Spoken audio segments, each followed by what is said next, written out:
I'm 41 and a single mom. My son, Ethan, just turned 19 a few months ago and was supposed to be finishing his first year of college out of state. We were both proud when he got accepted. It wasn't a fancy Ivy League or anything, but it was still a solid university with a good engineering program. He'd always been obsessed with building things and fixing broken electronics as a kid. This school seemed like the right path. He was excited. I was excited. It felt like a big step forward, for both of us. We don't come from money. I worked multiple jobs just to save enough for his tuition, and we also applied for every bit of financial aid we could find. I even took out a Parent Plus loan I couldn't really afford just to cover the gaps. But it was worth it. He deserved a shot. I was so sure we were doing the right thing. He left last August. I helped him pack, drove him the 5 hours up north, and hugged him goodbye in front of the dorms. I cried the whole way home. It was bittersweet. Empty house, quieter dinners, but I kept telling myself this was what I'd raised him for. Independence, a future. For the first couple months, everything seemed normal. He called at least once a week, told me about classes, his room, the food at the dining hall, even how he joined some robotics club. I sent care packages. He thanked me every time. I didn't push too hard, didn't want to be one of those overbearing. He was always polite, maybe a little vague, but nothing of the ordinary, until a few weeks ago. He stopped calling. Texts got short, delayed responses. At first I figured it was just final stress, but then something didn't I tried calling his dorm's front desk. No answer. Emailed his school account. No reply. I even called the campus housing office, pretending to be confused about billing, and that's when I hit the wall. They said he hadn't been living in the dorm since late September. That's not even 2 months after I took him off. They wouldn't give me more info due to privacy rules, but they confirmed he wasn't on their housing roster anymore. My heart sank. I hung up, completely stunned. I thought maybe he'd transferred to a different dorm, maybe moved in with friends. Something harmless. I texted him immediately, casually asking how his room was holding up now that winter was rolling in. He didn't reply for 4 days. When he finally did, he said everything was fine, and that he'd just been busy. And that's when I knew something was wrong, and he was lying. I didn't sleep that night. I just kept staring at my phone, reading his "just been busy" message over and over, trying to figure out what the hell that even meant. Busy with what? Finals weren't for another few weeks, and even if they were, what kind of 19-year-old disappears for 4 days without replying to his own mother? Especially when he knows she's footing the bill for everything. I decided not to ask directly. I wanted to catch him off guard, so I waited a couple of days and then told him I was planning to drive up for a surprise visit.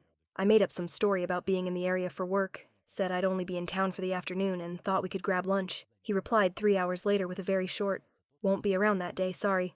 I called him. No answer. I texted back and said, "That's okay. I'll just drop off some snacks at the dorm desk." That's when he finally called, immediately, within seconds. His voice was all shaky. He told me not to drive up. Said he'd be off campus visiting a friend for the weekend, wouldn't be. He kept repeating that he didn't want me to waste gas, that he'd be back before I even got there. Too many excuses. Too fast. My gut twisted into knots. I decided I wasn't asking permission. I needed to know what was going on. The next morning, I got in my car and drove to the camp. When I got there, straight to his dorm building and asked for him. The RA at the front desk looked confused. Said no one by that name had lived there since September. I stood there stunned, holding a care package full of homemade cookies like some idiot. The RA asked me if I wanted to leave it anyway, and I just mumbled no. I sat in my car for a long time, trying to breathe, trying not to panic. That's when I did something I didn't think I'd ever do. I tracked him. I had set up a GPS app on his phone a year ago, just in case, back when he was still in high school. He never turned it off, or maybe he forgot about it. I'd never used it before, never needed to, but I opened it, and what I saw made my blood run cold. He wasn't in his college town at all. He was back in our city. He'd been here for weeks. At first, I thought the app must be glitching. No way Ethan had been in our city for weeks. Maybe his phone had been stolen or left behind. I kept refreshing the screen, hoping it would bounce back to his college town, but it didn't. The little blue dot stayed in the same spot, about 20 minutes from my house, on the edge of a suburban neighborhood I didn't recognize. I zoomed in. It was a cul-de-sac, and the address? Definitely not student housing. It was a single. I sat there in the parking lot of his old dorm, staring at that blue dot, hands shaking. Then I put the car in drive and started heading to. I didn't even think about what I was doing. I just knew I had to see for myself. I needed to know who lived there, who he was staying with, why he'd lied to me for months. When I pulled into the neighborhood, it was quiet. Middle-class houses, well-kept lawns, kids' bikes on the sidewalk. I followed the GPS to a beige one-story house with 2 cars in the driveway. One of them I didn't recognize. The other one? That was Ethan's. I felt like the wind had been knocked out of me. I parked across the street and just sat there, trying to make sense of it. He was here, living here. And for how long? Why? Who lived in that house? My first thought was that maybe it was a friend from high school, but none of his close friends lived in this area, and he'd never mentioned anyone who did. Then I remembered something. A girl. One name that kept popping up last spring.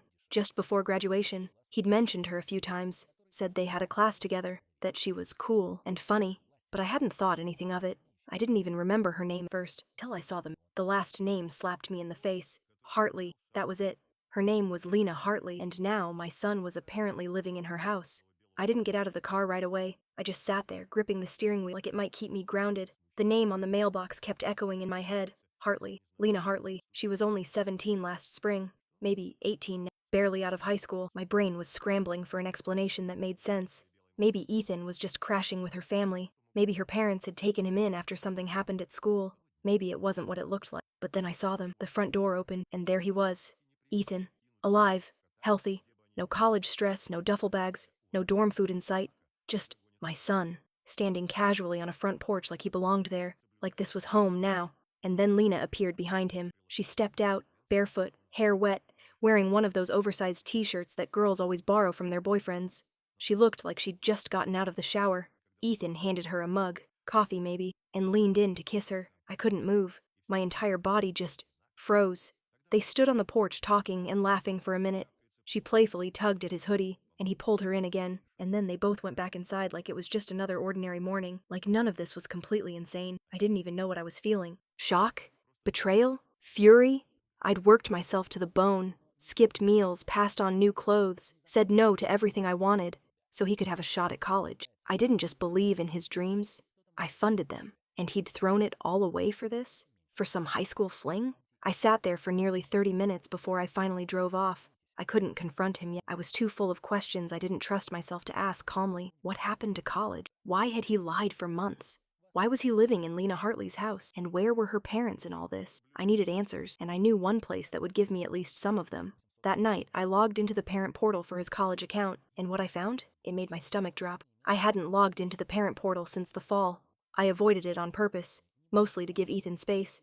But now I was tearing through forgotten emails to find the login, and I finally got in, heart pound, and pulled up his current semester. What I saw, he hadn't been enrolled since mid-September. His schedule was empty, no active classes, no tuition, just a note in small text. Student status, voluntarily withdrawn. I stared at the screen like it was in another language. He withdrew? Without telling me? Without even asking for help? I was the one taking out loans in my... I was the one working, and he didn't even... I deserved a conversation? Then it hit me. That was around the time he'd stopped responding, when the busy excuses started, when the weekly calls turned into scattered, half-hearted texts. He hadn't been busy with school. He'd already dropped out. I felt sick, like the floor had dropped out from under me, but I wasn't done. I opened the financial aid tab. That's when the nausea turned into full-on rage. Not only had he dropped out, he hadn't returned a single cent of the refund that went out after withdrawal. I checked the account.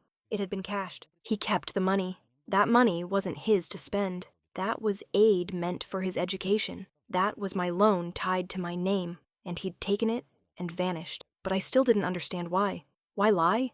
Why not come home? Why go ghost for months just to play house with a girl who was barely out of high school? Unless there was something even bigger he hadn't told me. And the next morning, I found out what that was. Because Lena Hartley? She posted a picture, and what was in the background made my blood run cold. I don't follow Lena Hartley on social media, but that doesn't matter these days.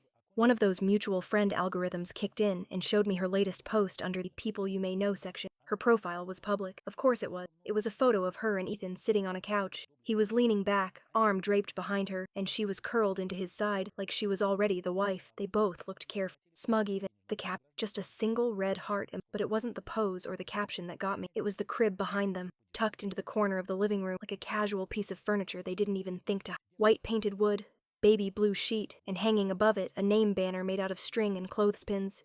It said, Noah. I zoomed in so fast I nearly dropped my phone. There was no mistaking it. A crib, a baby's name. In the house where my teenage son had been secretly living for months. My heart slammed against my ribs. I didn't want to believe it. I thought, no way. Maybe it was her little brother. Maybe it belonged to someone else. Maybe they were babysitting. Please, God, let them be babysitting. But I already knew. Deep down, I already knew. I scrolled further back through her profile, hands shaking, weeks' worth of photos. Subtle changes I hadn't noticed before. The soft belly under her oversized hoodies, the glow on her face. And then, buried in a post from 6 weeks ago, I found the real confirmation. A mirror selfie in her bathroom, captioned, 2 months postpartum and still running on no sleep lol. No tags. No mention of a father, but the timeline? It lined. Ethan had dropped out of college in September. The baby was born just 2 months before, and now everything made sense. I didn't sleep that. I just kept staring at the ceiling, wondering how I'd missed it all. The dots were there. I just hadn't connected them. The short calls, the fading enthusiasm, the odd way he changed the subject when I asked about his classes. All the pieces had been scattered in front of me for months. I just didn't know it was clear. Old son. He had dropped out, cashed it, lied to my, and moved in with I kept telling myself that he was probably scared, that maybe he wanted to tell me but didn't know how, that maybe it had all been unplanned and overwhelming, and he thought he was doing the best he could under the circumstances. But the more I thought about it, the more it didn't feel like fear. It felt like betrayal. This wasn't a one-time panic decision. This had been months of cover-up, months of pretending he was at school, studying, to class, while I was still sending him gas money and snacks and asking about finals he wasn't even taking, all while he was building a whole new life without me, and a child, a baby boy named Noah. My first instinct was to call him, to scream, to demand an explanation, but I stopped myself. I didn't want to give him a chance to lie again, so the next morning I did something I hadn't done in years. I drove to the address from the GPS again, but this time I didn't park across the street. I pulled right into the driveway. I saw the curtains move the second I turned off the ignition. He knew I was here, and this time I wasn't leaving without answers. The front door didn't open right away. I sat in the driveway, staring at the porch like it was a battlefield. I was trying to calm my breathing, trying to hold myself together. I didn't want to scream. I didn't want to cry. I just wanted the truth. Eventually, Ethan came out. He looked stunned, like a kid caught sneaking back in after curfew. Pale, hair messy, eyes wide. There was no hug, no mom, just silence.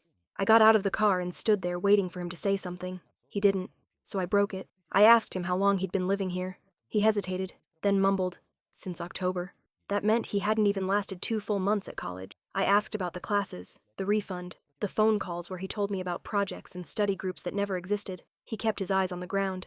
Then I asked the one thing I hadn't prepared myself for, "Is the baby yours?" He didn't speak at first, just nodded, and just like that, the air left my lungs. A baby, my grandson, who I hadn't even known existed until 24 hours ago. I asked why he didn't tell me, why he lied, why he let me keep believing in a future that wasn't even happening anymore. His voice cracked when he said he was scared, that he didn't want to disappoint me, that he thought I'd never forgive him. But the part that really got me? He said Lena didn't want him to tell me, because she thought I would judge her, because she didn't want me involved. I couldn't even react. I just blinked at him, because I couldn't understand how someone I'd never even met got to make that decision for me, got to cut me out of my son's life, and my grandson's, because she thought I'd disapprove. I asked if I could meet the baby. He froze, said Lena was out, said Noah was sleeping, said it wasn't a good time. I felt the tears coming, hot and fast, and I wasn't going to let him see them. So I nodded, got back in the car, and left. And that was the moment it hit me. This wasn't just about Ethan being afraid or irresponsible. This was about control. Someone didn't want me in this picture. I told myself I'd wait, that I'd give Ethan a day or two to process everything. But deep down, I already knew the wait wasn't for him. It was for me. Because if I went back too soon, I was going to lose it.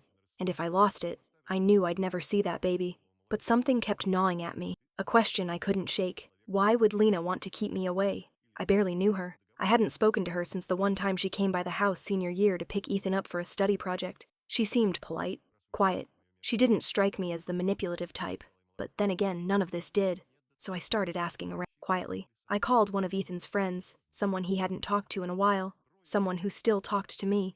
I asked him if he knew anything about what happened in the fall, why Ethan really dropped out, why he hadn't told anyone, and that's when I got a version of the story I wasn't prepared for. Apparently, Lena got pregnant late spring. She told Ethan near the end of summer, and yes, she had asked him to keep it from me. It wasn't because she thought I'd judge her. It was because her family didn't know either. They thought the baby belonged to someone else.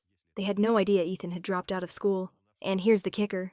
Ethan hadn't even lived there at first. He'd gotten a room at a cheap weekly motel outside the city using the refund money. Lena only let him move in once the baby was born, after she realized her parents were never. She'd cut them out too.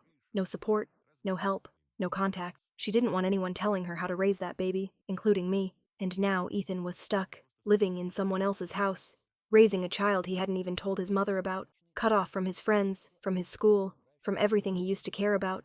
I felt sick all over again. I didn't know whether to be angry with her, or to pity her. Maybe both, maybe neither. But one thing was crystal clear now.